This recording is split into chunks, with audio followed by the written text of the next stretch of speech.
BNP ছাড়া আর কোনো বিকল্প কিছু আছে? আজকে একটা বিকল্প দাঁড়িয়েছে বাংলাদেশে, আপনারা অবাক হবেন না। স্বাধীনতার বিকল্প ইতিহাস বর্ণনা করা শুরু করেছে।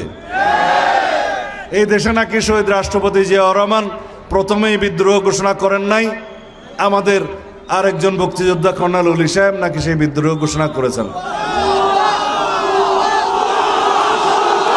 কে বলছে? আস্তে আস্তে কে বলেছে? বাংলাদেশ জামাত ইসলামের আমির সাহেব, সম্মানিত আমির সাহেব। আস্তে আস্তে আস্তে প্লিজ আমাকে শেষ করতে দাও, আমাকে শেষ করতে দাও।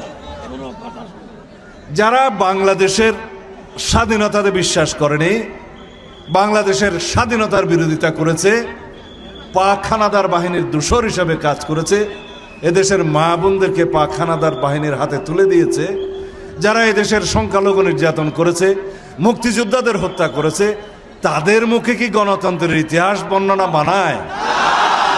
যদি তারা যদি স্বাধীনতার ইতিহাস বর্ণনা করে, সেটা কি মানায়? তারা যখন ইতিহাস বলবে স্বাধীনতার, তখন তো বিকৃত ইতিহাসই বলবে, এটাই তো স্বাভাবিক।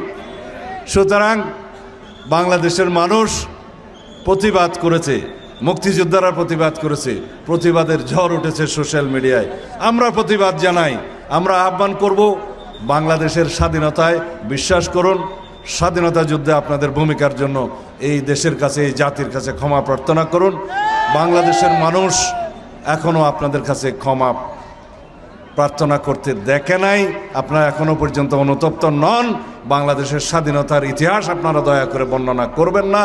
দয়া করে আপনারা যে রাজনীতি করতে চান, সেই রাজনীতি এদেশের মানুষ গ্রহণ করে কিনা আপনারা পরীক্ষা করে দেখুন।